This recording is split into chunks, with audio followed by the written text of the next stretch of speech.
So in this video I'm going to be driving the Hyundai IONIQ5 you see behind me to South Australia, Adelaide, and then from there I'm just going to spear off somewhere into rural areas just to see what it's like to take an EV on a long, fairly unplanned road trip.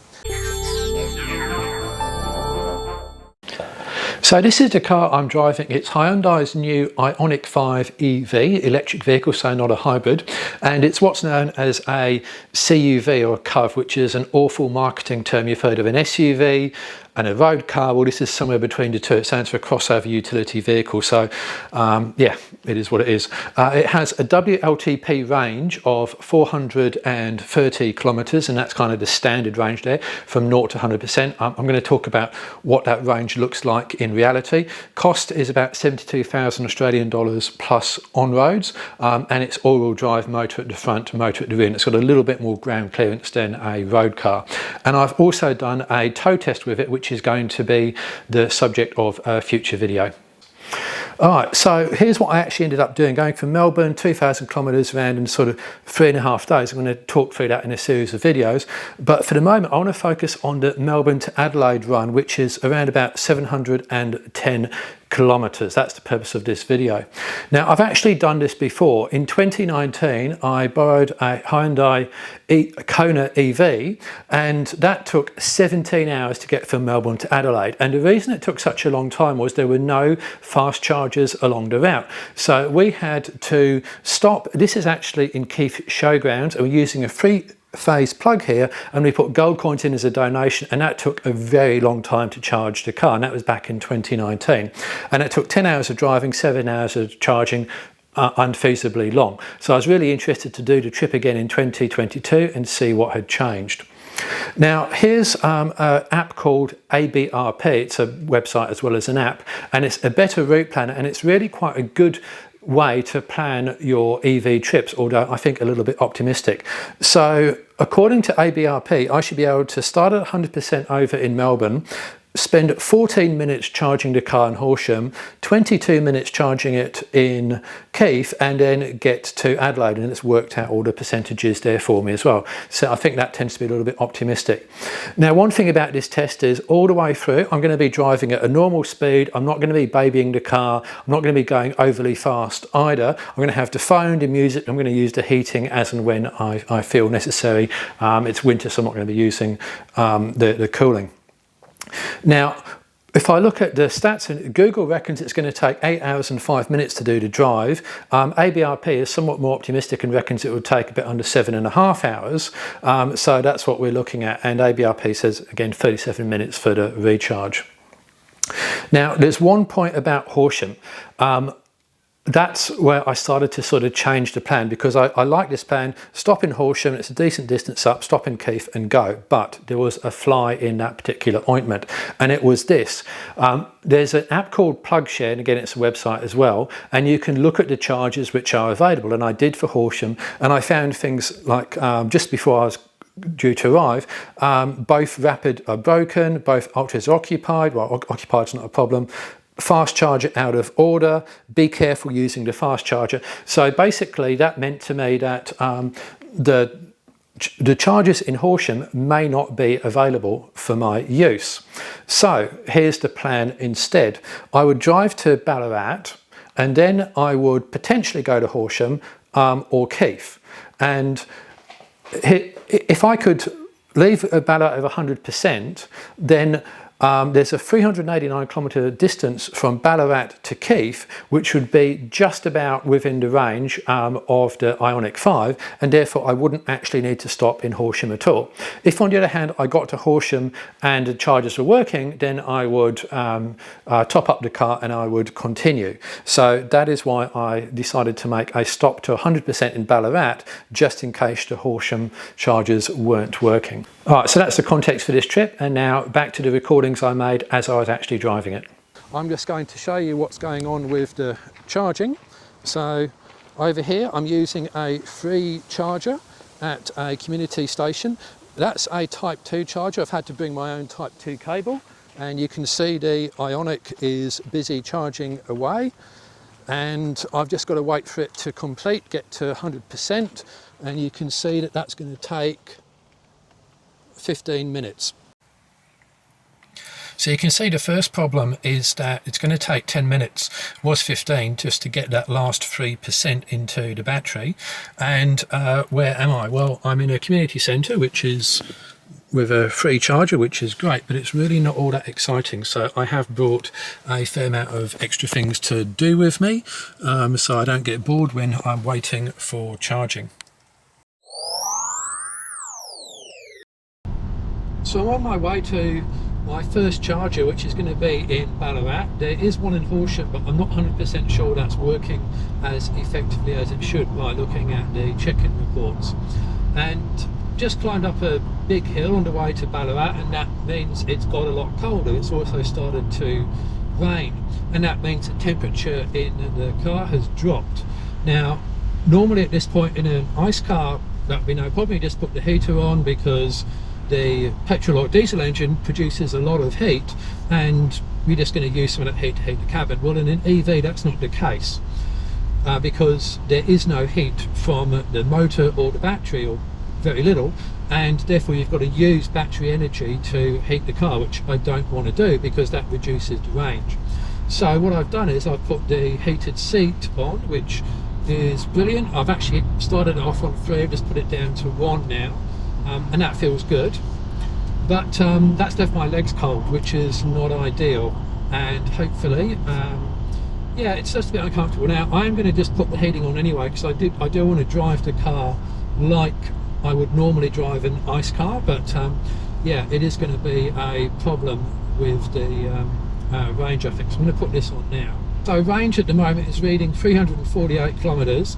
As soon as I put the climate on, that drops to 326 kilometres. So you can see there's like an instant reduction in range when you use the heating. I'm only 15 minutes away from the charge point, so I'll be able to get out and warm up there. But yeah, look, it's a problem with EVs where you do have to just manage the battery and the heating and the cooling. Same thing, if I needed to use the battery to actually cool the car down, that would have a reduction in range as well. Not as much as heating, but still significant. So at this point I'm in Ballarat, and I've driven 92 kilometres, and that's been on the freeway. There's a lot of 110 km/h cruising there, and there's been quite a lot of hills. I have used 30% of the battery, and if I extrapolate that, that's 307 kilometres, but of course you'd want to find a charger at least a kilometre before that, so it's probably realistically 306. You get the point there, you've got to have a bit of reserve. So that's not a lot of range when you are trying to get from one capital city to another capital city in Australia, but you know, we made it work. Okay, so here we are charging the IONIQ in Ballarat at the electric vehicle fast charger, and that was pretty straightforward to use. Just use the ChargeFox application and off it goes, and it will charge my credit card for that. You can see it's charging away there. So how long will it take? So you can see that it's going to take 53 minutes to get to 100%, or only 8 minutes to get to 80%. So I've got a choice there. This is why people only charge to 80%, because it's a lot quicker, and also it's better for your battery as well. Now the good news is that there are shops, there's places around here, so it's not too bad of a place to wait for 8 minutes, let alone 53. So first charge stop, I've travelled 92 kilometres, and that's used almost exactly 30% of the battery, which is quite a bit, but there's 2 points or 3 points in that. One, a lot of it was uphill, there's quite a significant elevation change. Two, it was cruising at 110 kilometres an hour, obviously not a kilometre over. And thirdly, it was raining, and that used energy for the wipers, etc. So I've now got another 49 minutes to go. So what I'm going to do is just use my phone to set a countdown timer of 40 minutes, and then I'm going to go off and do something else, and I'll be back here 9 minutes time, and then continue on my way to Adelaide. Alright, so now, having done this bit in Horsham, and I've driven 189 kilometres to get there. The road's there 100, 110, it's relatively flat compared to the slug up the hill to Ballarat, and I've used 55% of the battery, and because it's a bit flatter, you can see that the range extrapolation there is 344 kilometres. So I'm here at Horsham with the IONIQ, which is charging in the background, as you can see, but it's not been drama free. So the first part went well. Finding this place was actually quite easy, and as you can see, I'm the only person here, which is great, because the last thing you want to see when you're on a road trip and you want to keep moving is a bunch of people queued up at a charging station. So that's not the case, even though it's Friday on a long weekend. However, what you also don't want to see is an out of order sign. Now, coming up here, I knew that some of these chargers were out of order, and these ones behind me are in fact out of order, but they're also different types. You can see that there's two here, and then there's another two over here as well. But this one is a CCS, so you can see there, that's the CCS sort of plug, and then this one is what's termed a CHAdeMO, and a CHAdeMO looks like that, so it's a different type of plug there. So there's not really standardisation on all of the different plugs. So what I need is a CCS type 2, which is what I've got over here, and the one I was trying to use in the charger, which here, station 4530, didn't work. Plugged it into the car and it sort of went, no, it doesn't want to know. Cut out a couple of times. Not great, because I need to get a DC fast charge into this thing so I can keep moving, and it's not like I can just go up the road to the next servo. So anyway, I phoned ChargeFox, and they just gave me a couple of tips. They said I was the car's door opened, lock and unlock the car, and amazingly enough, that worked, and now the car is charging away. They could also have done a reset on the station as well, but obviously they can't fix hardware faults. So yeah, it is a little bit nerve-wracking turning up at a place like this and going, okay, I hope everything is going to work and it's going to charge. So here's what the car's doing. So 32 minutes to 100% and only 5 minutes to 80%. So lots of charge coming in, and this is what it looks like on the charger screen. So you can see it's been going for 17 minutes. And yeah, there's a lot of nice power coming into this vehicle. So that's what you want to see when you're on a road trip.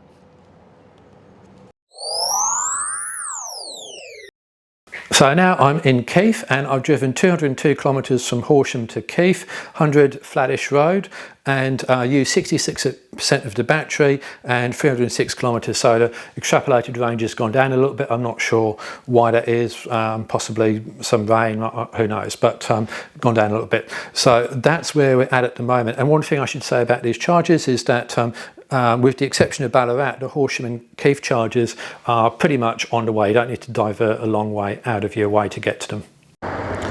Okay, so this time I'm at Keith, and this charger was pretty easy to find, as you can see, and there's been no problem at all plugging it in, and we're just straight away charging things up. So let's go take a look and see what sort of speed that we're getting. Look at that lovely electricity being pumped in. That's just fantastic. All right, now we're going to take a look and see what the car has to say. So you can see there that's 42% already and 146 kilometres of range. I need 225 to get into Adelaide, so I don't need to go to 100%, but I'm probably going to go pretty close. Only 17 minutes to get to 80% and 43 to get to 100. So I'll probably give it about 20 minutes of charge, because there's some big hills there, could be a headwind, or I don't know. So yeah, I've just got to have a little bit in reserve, so not too long of a stop, and then I can be on my way to Adelaide. And yeah, this is the longest trip I've the longest time I've ever taken to get to Keith on the way from Melbourne, but it's all part of the EV experience, and it's such a difference to the trip I did in 2019 with a Kona. I'll talk about that in a bit longer. But for the moment, time for me to get a bit of food and leave the car to charge. Okay, so let's see what the car has gone up to. Have a look at the charger at the moment. So it shows 91%. What's that giving us in terms of range?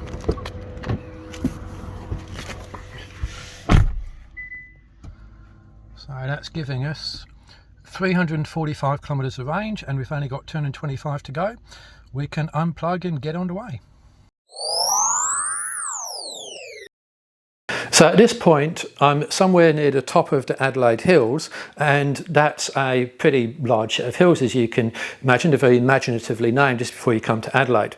And coming down that, you don't need to use the brakes, and it's actually a 250 metre drop, and I was interested to see what that would do for regen coming all the way down. The last time I did this in 2019 with the Kona EV, we very nearly ran out of charge right at the top, and we're very glad to have that regen all the way down the hill, recharging the battery.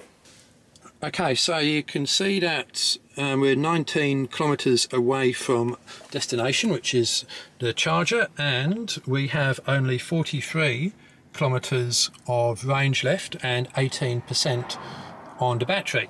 But we're at the top of the Adelaide Hills now. Because we're at the top of a hill, we're basically going to roll down the hill, and that means that the battery is going to recharge through regen. Those motors turn into generators and recharge the battery. So it's going to be interesting to see what that 18% has turned up to by the time we get to the bottom of the hill. I'm hoping it will be about 22% or thereabouts. Okay, so now in Adelaide, having driven 229 kilometres, again that's 100k an hour roads, there's actually a fairly big uphill, and then there's a downhill right at the end there. So kind of as a result of that, I've used 78% of that battery, and when I got to Adelaide I was kind of thinking, actually, you know what, I probably should have gone to 100% at Keith rather than gone off at 91, but you know, still made it. And the range extrapolation on that is 294 kilometres, and again that's probably accounting for the hill going up around Tailem Bend. So in Adelaide, I got a little bit confused. This screen grab is off plugshare.com. The two chargers here, I went to the wrong one. This is actually the faster charger, and I put the wrong address into the phone and ended up going to the other one there. So the thing to do is to just absolutely be certain of which charger is which, and also to look at the speed of it, because PlugShare doesn't necessarily tell you exactly how fast the charger is, but if you look in the check-ins and the comments, then you can get an idea. So I just got a little bit confused there. Alright, so made it to Adelaide and rolled in with 15% charge, got 1% extra coming down Adelaide Hills. Actually ended up starting at 14% at the top of the hill, 15% by the time I came down, so that's better than nothing. Anyway, I found my hotel, checked in, nearest charge point is 3 kilometres away, and here it is, as you can see. Now this one, it's a BYO cable, so bring your own cable, which I have in the boot, and I have plugged it in, and the car is merrily charging away. And my plan was to walk the 3 kilometres back to the hotel.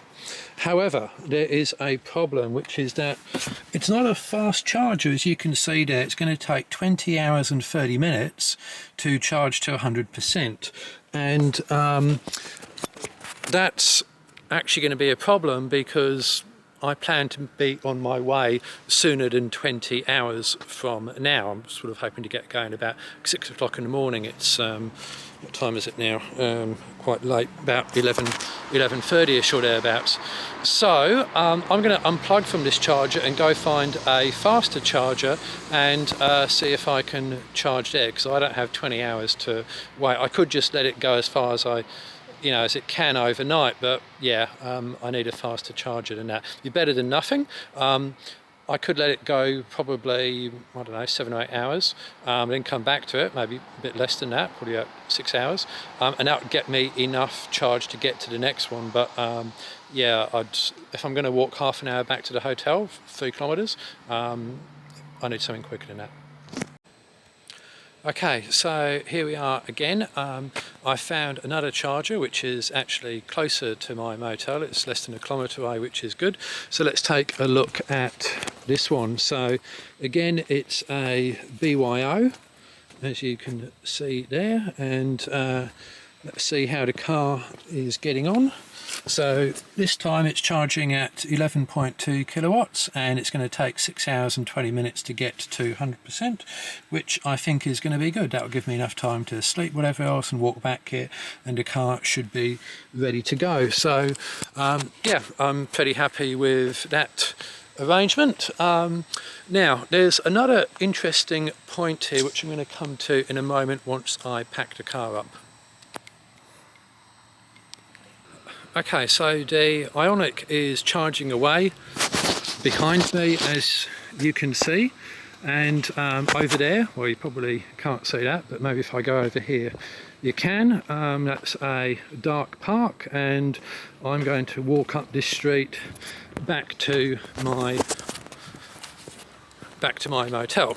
Now this is a problem. Now if this was an ICE vehicle, what I would do is I would either fill it with fuel tonight, and then I'd be ready with a full tank the following morning, and I'd get in it and I'd go straight off, or I'd arrive empty and then just quickly fill in the morning and then off I'd go.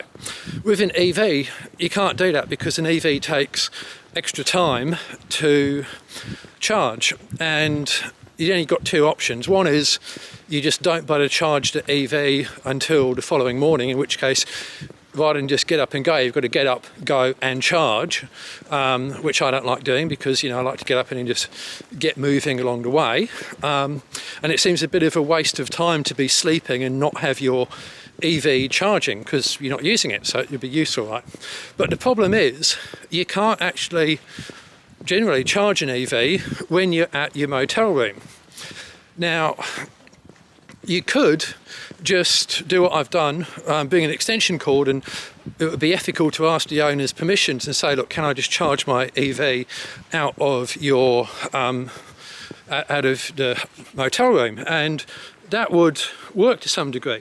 The problem is you shouldn't really charge EVs off extension cords. That's one problem. The second problem is you're only going to get probably 10 to 12 kilometres per of range per hour of charge, which frankly is not very much. So if you sleep for 6, 7, 8 hours, it's not going to get you too far down the road. It will help a bit, but it's not ideal.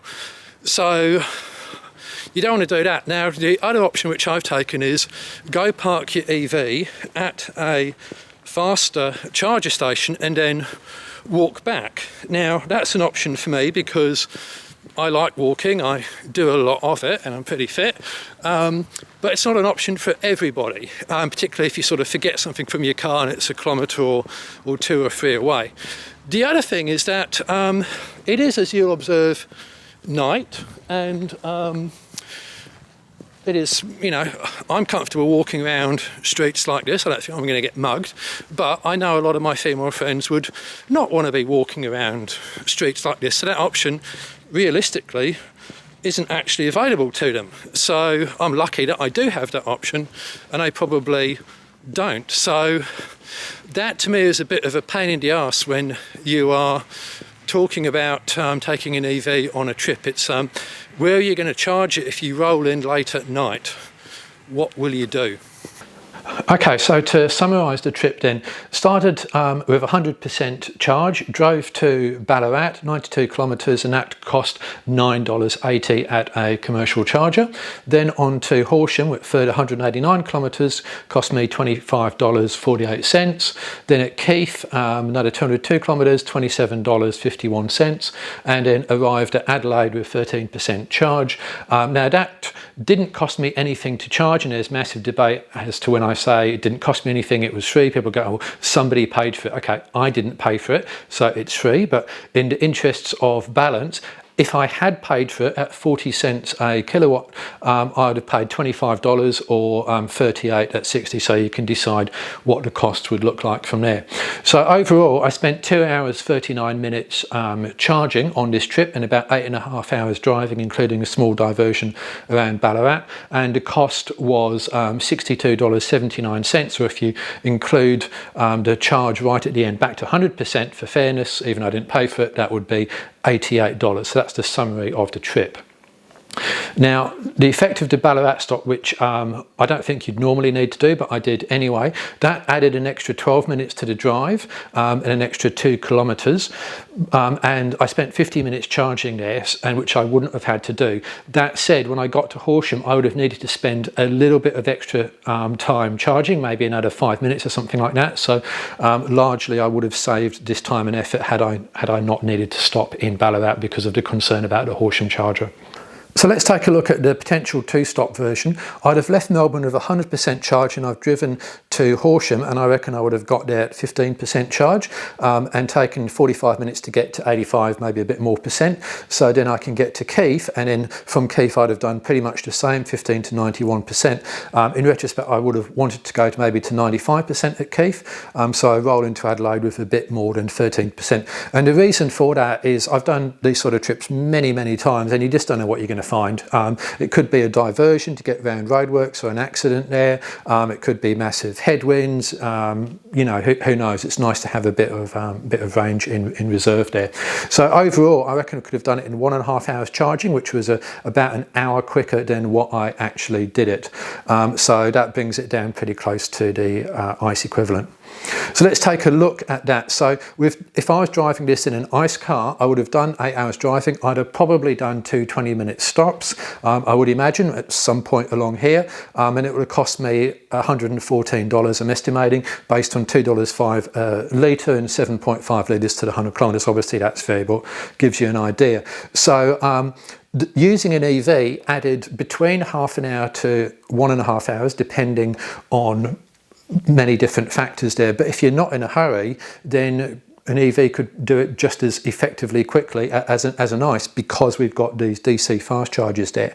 The EV was cheaper by either $51 or $27, depending on whether or not you're going to account for the fact I didn't pay for the charge in Adelaide or not. And one other point is the EV's got restricted stops, because if you're going to do this trip, realistically, you're going to stop in Horsham and you're going to stop in Keith, because that's where those DC fast chargers are, and you know, you're going to stop there for a certain amount of time to charge your car, and that's it. Whereas with an ICE car, my car and many other cars can do it without a single stop. And if you do have to do a stop, it's only going to be one stop, and you can stop pretty much, I guess, anywhere from Ballarat all the way almost to Tail and Bend, and for as long as you want, or you could just make a quick fill up, I don't know, Horsham, and then decide to stop at Canterbury. You've got much more flexibility in where and when you can stop compared to an EV. So what I've found so far is that the difference between 2019-22 is quite dramatically different. With the DC fast chargers, it makes it almost as quick as an ICE car, although less flexible. So if that's the sort of route you're doing, there's DC fast chargers and there's more coming almost every month, then don't be scared of an EV. So there's going to be more on this. I'm going to do more videos chronicling the rest of the trip. Won't be quite as long as that, because we don't need to do quite all of the analysis. But I hope you found the video useful. Any questions, drop them in the comments, and thanks for watching.